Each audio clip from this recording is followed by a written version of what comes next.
ప్రస్తుతం దేశంలో భార్యల వేధింపులు తాళలేక ఆత్మహత్యకు పాల్పడుతున్న భర్తల సంఖ్య క్రమంగా పెరుగుతోంది. ఇటీవల బెంగళూరులో ఒక సాఫ్ట్వేర్ ఉద్యోగి అతుల్ సుభాష్ ఆత్మహత్య చేసుకోగా, ఢిల్లీలోనూ ఓ బేకరీ యజమాని భార్య నుంచి ఎదురవుతున్న వేధింపులు భరించలేక ఆత్మహత్యకు పాల్పడ్డాడు. అయితే ముఖ్యంగా గృహహింస చట్టాల్లో సవరణలు తీసుకొచ్చి 498 చట్టాన్ని జారీ చేయడం ప్రారంభమైన అనంతరం పరిస్థితులు ఒక్కసారిగా మారిపోయాయని పలు అధ్యయనాలు చెబుతున్నాయి. భర్త తన చెప్పు చేతుల్లో ఉండాలని వేధిస్తున్న ఆధునిక మహిళల సంఖ్య కూడా ఎక్కువవుతోందని వెల్లడిస్తున్నాయి. మరోవైపు ప్రస్తుతం ఉన్నత న్యాయస్థానాల ముందుకు వస్తున్న 498 కేసుల్లోనూ ఎక్కువ శాతం తప్పుడు కేసులు ఉంటున్నాయని తేలింది. ఈ క్రమంలోనే గృహహింస చట్టంలో సవరణలు చేయాలని చాలా కాలంగా భార్యా బాధితుల సంఘం సభ్యులు సహా కొంతమంది న్యాయ నిపుణులు డిమాండ్ చేస్తున్నారు. భర్తను, అత్తింటి వారిని వేధించేందుకు 498 చట్టాన్ని దుర్వినియోగం చేస్తున్న మహిళలపై కఠిన చర్యలు తీసుకోవాల్సిన అవసరం ఉందని అంటున్నారు. దీంతోపాటు భర్తల రక్షణకు కూడా పలు చట్టాలను తీసుకురావాలని న్యాయ నిపుణులు సూచిస్తున్నారు. నమస్తే అండి. ఇవాళ రోజు మనము చూస్తున్నాము మొన్నటి అతుల్ సుభాష్ కేసు కానీ, నిన్నటి పునీత్ ఖురానా కేసు కానీ. సో ఇవన్నీ కేసెస్ ఇవాళ రోజు మనకు ఒక మెసేజ్ ఇస్తున్నాయి. అదేంటంటే, ఈ దేశంలో ఇవాళ రోజు మగవాళ్ళకు కూడా ఒక ఈక్వల్ రైట్స్ కావాలి ఆడవాళ్ళతో పాటు. బికాజ్ ఇప్పుడు ఎలా అయితే 498 అండ్ డొమెస్టిక్ వైలెన్స్ యాక్ట్, ఇలా డౌరీ ప్రొహిబిషన్ యాక్ట్, ఇలాంటి సెక్షన్స్ అని ఎలా అయితే ఆడవాళ్ళ ప్రొటెక్షన్ కోసం ఉన్నాయో, అలానే మగవాళ్ళకు కూడా ఒక మెరుగైన మెన్స్ రైట్స్ కావాల్సిన తరుణం ఇది. ఎందుకంటే చాలామంది ఆడవాళ్ళు, అంటే నేను అందరు ఆడవాళ్ళని ఇక్కడ అనట్లేదు, ఎందుకంటే మ్యాక్సిమం నా క్లయింట్స్ కూడా ఎక్కువ మంది ఆడవాళ్ళే ఉన్నారు. సో ఐ నో నిజంగా జెన్యున్గా కూడా వాళ్ళు డొమెస్టిక్ వైలెన్స్కి గురవుతారు. సో చాలా మటుకు జెన్యున్ కేసెస్ ఉంటాయి, నేను కాదనట్లేదు. But at the same time ఇవాళ రేపు ఆడవాళ్ళు కొందరు మాత్రం ఈ మగవాళ్ళని హెరాస్ చేయడానికి, వాళ్ళ మొగుళ్ళని టార్చర్ చేయడానికి, సో అండ్ ఆల్సో కొద్ది ఎక్స్ట్రా అలిమోనీ కానీ ఎక్స్ట్రా అమౌంట్స్ వాళ్ళ దగ్గర నుంచి ఎక్స్టార్ట్ చేయడానికి ఈ ఫాల్స్ కేసెస్, ఈ 498 కానీ, ఈ డొమెస్టిక్ వైలెన్స్ యాక్ట్ కానీ, ఇలాంటివన్నీ డిపి యాక్ట్ కానీ, ఇలాంటి ఫాల్స్ కేసెస్ పెట్టి వాళ్ళని హింసిస్తున్నారు. మొన్నటికి వరకు మనం చూసుకుంటే ఈ బెంగళూరు అతుల్ సుభాష్ కేస్ అదొక mind boggling case. It's an eye opener case అంట. నేను మెన్స్ రైట్స్ నిజంగా మెరుగుపడాలి ఈ దేశంలో, మెన్స్కి కూడా ఈక్వల్ రైట్స్ కల్పించాలి ఈ దేశంలో అన్నదానికి అదొక క్లాసిక్ ఎగ్జాంపుల్. మన అతుల్ సుభాష్ కేసులో ఏదైతే మనం చూసామో, అతని భార్య, అతని అత్తామామ అతన్ని ఫాల్స్ కేసెస్ పెట్టి, ముఖ్యంగా అతని మామయ్య ఫాదర్ ఇల్లా చనిపోతే దాని ఒక మర్డర్ కింద పరిగణించి అతని మీద మర్డర్ కేసు కూడా పెడతాం జరిగింది.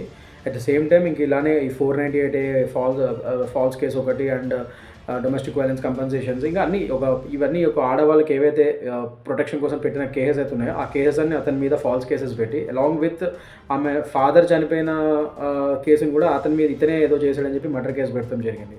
సో అలా చేయడం వల్ల ఇవాళ రోజు ప్లస్ అతను ఆల్రెడీ ప్రతి నెల 2 లక్షలు మెయింటెనెన్స్ ఇస్తున్నాడంట ఆమెకి. కానీ అంత ఇచ్చినా కూడా ఆమెకు సరిపోకుండా మళ్ళీ అతనికి ఆమె వాళ్ళిద్దరికి పుట్టిన కొడుకుని అతనికి చూపించడానికి ఇంకా ఎక్స్ట్రా అమౌంట్ ఇవ్వాలని చెప్పి బ్లాక్మెయిల్ చేసి అతన్ని చిన్న పిల్లోని ఉపయోగించుకుంటుంటే, అతను బ్లాక్మెయిల్ చేసి ఎక్కువ డబ్బులు తీసుకోవడానికి ప్లస్ ఈ ఫాల్స్ కేసెస్ పెట్టి, సో ఈ టార్చర్ భరించలేక అతుల్ సుభాష్ ఇవాళ రోజు ఆత్మహత్య చేసుకున్నాడు. ఒక వీడియో నోట్ పెట్టి చనిపోవడం జరిగింది. So it's an eye opener case అది. సో అది మర్చిపోకముందే మళ్ళీ రీసెంట్గా ఇప్పుడే నిన్నగాక మళ్ళీ ఢిల్లీలో అలానే పునీత్ ఖురానా కేసు అయింది. ఇప్పుడు అందులో కూడా అంతే, భార్యాభర్తలు ఇద్దరు కలిసి ఒక బేకరీ, ఒక కేఫ్ నడిపిస్తున్నారంట పార్ట్నర్షిప్లో. బట్ వాళ్ళిద్దరి మధ్య మనస్పర్ధలు వచ్చి వాళ్ళిద్దరు ఇప్పుడు మ్యూచువల్ డివోర్స్ ప్రొసీడింగ్స్లో ఉన్నాయి. వాళ్ళిద్దరు మ్యూచువల్గా ఒప్పుకున్నారంట, మ్యూచువల్గా డివోర్స్ తీసుకుందామని ఒప్పుకొని ఆ కేసు కోర్టు పరిధిలో ఉండగానే ఒక జనరల్ మ్యూచువల్ డివోర్స్ ఎలా చేసుకుంటామో ఒక ఎంఓఈ రాసుకుంటారు, ఫస్ట్ టర్మ్స్ అండ్ కండిషన్స్. అవన్నీ వాళ్ళిద్దరు ఇరు వర్గాలు ఒప్పుకొని ఓకే అనుకుంటేనే ఆ కండిషన్స్కి దాని తర్వాత మ్యూచువల్ డివోర్స్ పిటిషన్ వేసి దాన్ని ఆ ఎంఓఈతో పాటు మనము ఫైల్ చేయడం జరుగుతుంది. సో ఒకసారి అది ఒప్పుకున్న తర్వాత మళ్ళీ అది మార్చడానికి ఉండదు, ఎందుకంటే ఇద్దరు పార్టీలు వాళ్ళు సంతకాలు పెట్టుకున్నారు కాబట్టి. బట్ వీళ్ళు మాత్రం ఈ అమ్మాయి తరపున వాళ్ళు ఆ పునీత్ ఖురానాని ఆ మ్యూచువల్ ప్రొసీడింగ్స్ అన్నీ ఒప్పుకొని ఎంఓఈ కూడా రాసుకొని అంతా చేసి ఫైలింగ్ చేసుకున్న తర్వాత మళ్ళీ ఇప్పుడు కొత్తగా మళ్ళీ ఇంకా ఎక్స్ట్రా అమౌంట్స్ కావాలి, ఎక్స్ట్రా డబ్బులు కావాలి, ఈ కేఫ్ కూడా మొత్తం నా పేరు మీద ఇచ్చేయాలి అండ్ ఎక్స్ట్రా 10 lakhs కావాలని ఇట్లా డిమాండ్ చేయడం స్టార్ట్ చేశారంట. సో ఈ టార్చర్ అంతా తట్టుకుపోయి అట్ ద సేమ్ టైం ఇంకా ఫాల్స్ కేసెస్ పెడతాం, నువ్వు ఒప్పుకోకపోతే నీ మీద 498 పెడతాం, అది పెడతాం అని బ్లాక్మెయిల్ చేసేసరికి సో అతను కూడా సేమ్ అతుల్ సుభాష్ బాటలోనే మళ్ళీ అతను కూడా ఆత్మహత్య చేసుకోవడం జరిగింది.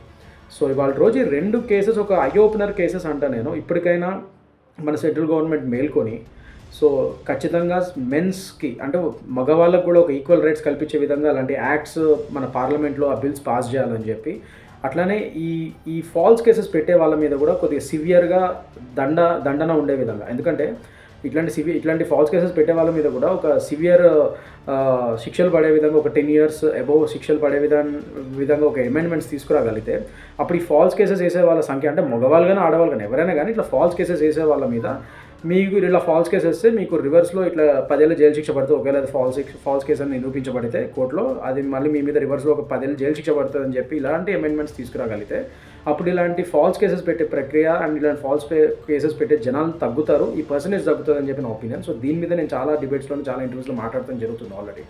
సో నేను చెప్పేది అదే, ఈ అతుల్ సుభాష్ కేసు కానీ పునీత్ ఖురానా కేసులు కానీ these are the eye opener cases. ఇప్పటికైనా మన సుప్రీంకోర్టు కానీ అండ్ మన సెంట్రల్ గవర్నమెంట్ కానీ వీళ్ళు ఇప్పటికైనా మెన్స్కి మగవాళ్ళకు కూడా కొద్దిగా ప్రొటెక్షన్ కల్పిస్తూ ఇలాంటి ఆడవాళ్ళ నుంచి సో వాళ్ళకు కూడా ఒక ఈక్వల్ ఆడవాళ్ళతో పాటు వీళ్ళకి కూడా కొద్దిగా ప్రొటెక్షన్ రైట్స్ కల్పిస్తూ ఒక మంచి అమెండ్మెంట్స్ తీసుకురావాలని చెప్పి నేను కోరుకుంటున్నాను.